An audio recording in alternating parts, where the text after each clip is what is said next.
चंद्राः सोज्वल करा शार्दूल वर वाहना कात्यायनी शुभम तदा देवी दानव घातिनी। माँ दुर्गा के छठवें स्वरूप का नाम कात्यायनी है। इनका कात्यायनी नाम पढ़ने की कथा इस प्रकार है। कत नामक एक प्रसिद्ध महर्षि थे, उनके पुत्र ऋषि कात्य हुए। इन्हीं कात्य के गोत्र में विश्व प्रसिद्ध महर्षि कात्यायन उत्पन्न हुए। इन्होंने भगवती परा अम्बा की उपासना करते हुए बहुत वर्षों तक बड़ी कठिन तपस्या की। उनकी इच्छा थी कि माँ भगवती उनके घर पुत्री के रूप में जन्म ले। माँ भगवती ने उनकी ये प्रार्थना स्वीकार कर ली। कुछ काल पश्चात जब दानव महिषासुर का अत्याचार पृथ्वी पर बहुत बढ़ गया, तब भगवान ब्रह्मा, विष्णु, महेश तीनों ने अपने अपने तेज का अंश देकर महिषासुर के विनाश के लिए एक देवी को उत्पन्न किया। महर्षि कात्यायन ने सर्वप्रथम इनकी पूजा की, इसी कारण यह कात्यायनी कहे। ऐसी भी एक कथा मिलती है कि यह महर्षि कात्यायन के वहाँ पुत्री रूप से उत्पन्न भी हुई थी। आश्विन कृष्ण चतुर्दशी को जन्म लेकर शुक्ल सप्तमी,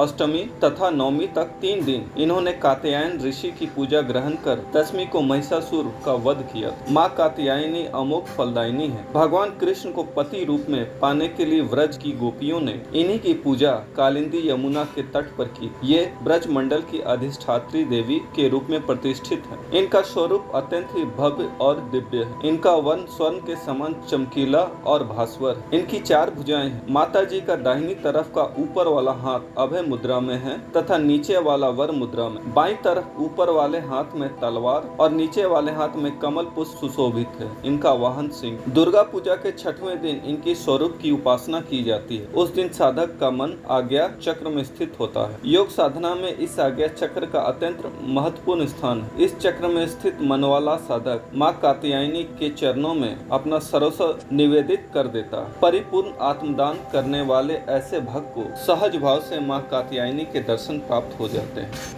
माँ कात्यायनी की भक्ति और उपासना द्वारा मनुष्यों को बड़ी सरलता से और धर्म, काम, मोक्ष चारों फलों की प्राप्ति हो जाती है। वह इस लोक में स्थित रहकर भी अलौकिक तेज और प्रभाव से युक्त हो जाता है। उसके रोग, शोक, संताप, भय आदि सर्वदा विनष्ट हो जाते हैं। जन्म जन्मांतर के पापों को विनष्ट करने के लिए माँ की उपासना से अधिक सुगम और सरल मार्ग दूसरा नहीं। इनका उपासक निरंतर इनके सानिध्य में रहकर परम पद का अधिकारी बन जाता है। अतः हमें सर्वथा भावेन माँ के शरणागत होकर इनकी पूजा उपासना के लिए तत्पर होना चाहिए।